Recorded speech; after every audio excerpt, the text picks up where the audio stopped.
This question though, I wanted to ask you: have you reached a point where you've forgiven your dad or you've forgiven yourself for what happened? No, not myself, but my dad. Absolutely. I forgave my dad years ago. Like I've been having that feeling of if I could just see him one more time, or if I could just see him permanently and be there with him. Like I'm like anybody else. Of course I'm scared of that. Of course I'm scared of the unknown, what comes after.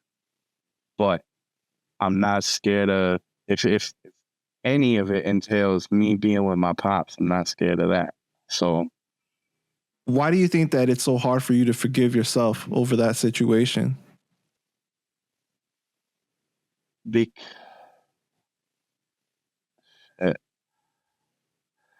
Because I just it's I don't know, man. It was just a horrible to go home and go to sleep, go back to sleep. Like, yeah, I understand. I didn't know what was going to happen, but knowing his health, I didn't know what was going to, like I thought it was, he needed to go to the hospital. In my mind, that was pretty routine at the time. So I get that, but I should have just, I wish I had the knowledge and the heart to just stay there with him and keep him company on the moments before he became non-existent. You know what I mean? Like he went into a coma and that was it. 10 days later, or however many days later, he died. Those were his last moments. And I'm like, I got to go home and go to sleep. I got to go back to bed because I'm tired. What the fuck is that? It's just not, I can't even accept it. I think about it and you it woke makes up me angry at him though from the night before, right? You woke up angry at him from the night before, you were saying? Probably. Did I say that? Yeah, I think you said something along those lines that like when you woke up.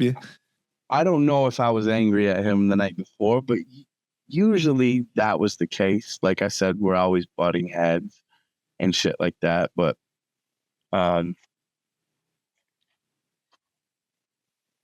yeah, so I probably woke up with at least an attitude, like, really, you got to go to the, like, fuck, why are you so yellow? You know what I'm saying? Like it's almost, maybe a part of me also felt like, dog, you're doing this to yourself, man, and you know it, and you and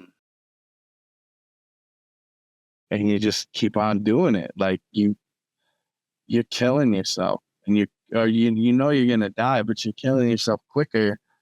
And I don't know, at the time my mind was a lot younger, and I didn't think the way I think now. So at the time I was just like, you did this, man. You did this to yourself. Like you're all yellow right now from how many Vicodins you just took and all the liquor, all the whiskey you drank. Like, you're the one that needs to go to the hospital because this has been your life now for so long. And that's, I think, just the way that I looked at it. I didn't have any sympathy whatsoever because it was a daily, every single fucking day, almost every hour experience with him. But when I seen him getting wheeled in that fucking cart to the ICU, half out of it, like, no, that's when the sympathy fucking poured in me. Like God was like, he opened me up and poured the whole fucking thing of sympathy in me. It was like, dog, you about to lose your pops, man. Like, this is it. There ain't no coming back from this. And ever since then, like, just had those feelings of regret. That's like probably my number one regret in life. And it's not as, I haven't forgiven myself. I've learned to live with it. And I try to be good to my kids, as an extension of him. Right. But that's the most I could do. The one thing I just wish I could do was, and like I said, I would give my life for it, is just to be there, to be able to be like, man, so sorry. And I just want to, let's talk. Let's do it the right way. You know what I mean? How we were supposed to do it. Like without the alcohol, without me having a fucking bad attitude because I'm always getting yelled at. I'm always seeing you doing this wild shit to yourself. It's tough, bro. It's one of those situations where you ask, is addiction a actual disease or is it a choice? Right? It's hard to tell somebody that is being affected by somebody else's addiction that it's a disease, because you see this person make the mistake over and over again. They're not only hurting themselves, they're hurting the people that are in their lives, and the people in their lives are being affected by it. Yeah. And you can have empathy for it for maybe so long, but after a while, you're human and you're going to feel how you're going to feel. Yeah. Yeah. Absolutely. You know what I'm saying? But of course, your situation ended up with it being towards his last moment. So there's that regret that's going to be attached to it, where it's like, damn, if I, didn't feel that way, I could have had a little bit more time with my dad, basically. Yeah. Yeah. Absolutely. Yeah. If I didn't feel that way, I would have been like, yeah, I'll go in the hospital with you. I'll sit with you, and I'll hold your hand. I'll do whatever you need me to do. Just like you remember how I told you when I was sick, Yep. I thought I was gonna die back when I was 19, just like he did for me. You know what I mean? Like, he had that kind of heart to do that for me, and he instilled that in me, even through all the times that he was obliterated, fucking lit, drunk, whatever. Like, he still, best thing my dad ever did for me was gives me the sense of empathy and sympathy. And he just showed me what it was to be a big-hearted person. Because regardless of how fucked up he ever got, when he woke up in the morning, man, when it was all wore off, he was a big-hearted person. Super big. It was crazy, dude. Like, I just thought of something. So 2 weeks before my dad died, before this all happened, I was like, hey, man, I had my studio, like, in the background, and he was in a wheelchair, and he rolled himself, and I was like, hey, you feel like getting on the microphone and telling a story? And he was drunk, so it's like, I don't think it occurred to him, like, this is like your last word to the world type of thing. You know what I'm saying? Like, it wasn't, like, that's what it was. I was like, let me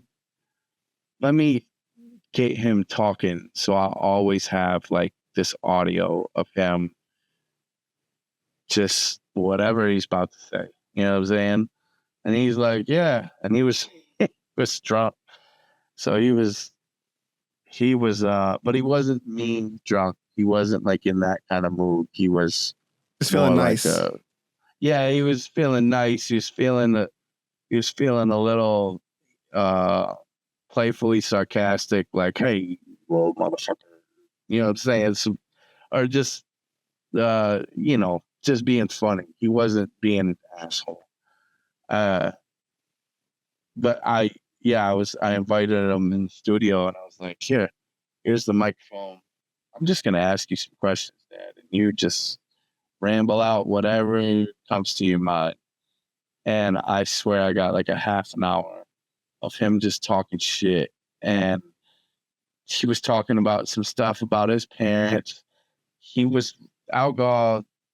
My dad was the type where alcohol made him real sensitive. So, like,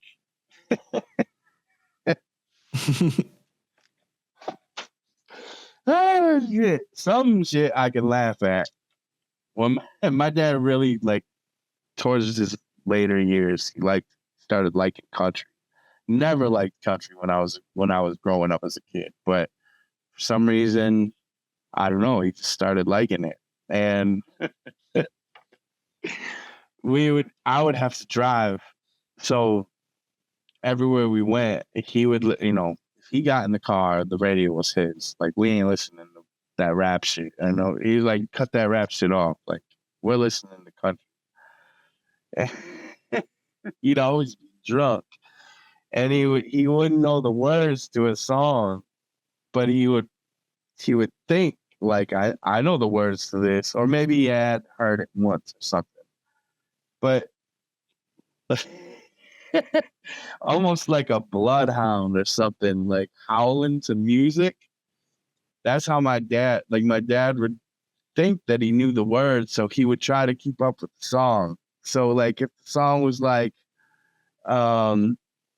say it was like, I've been sitting there thinking about you, and my dad would be like, yeah, and he'd be crying, bro. Country.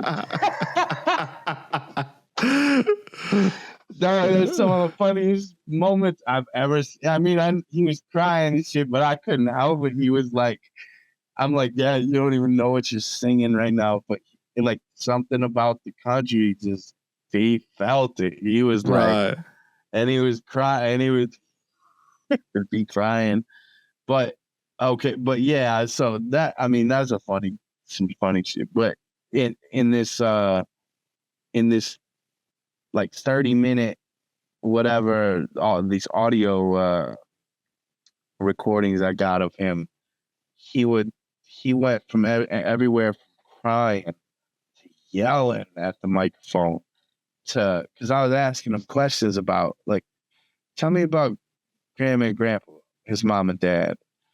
And he would immediately start crying. Grandma and grandpa are the greatest people on earth, and blah, blah, blah. And he was, literally fucking bawling. Right. And then I'd be like, tell me about, I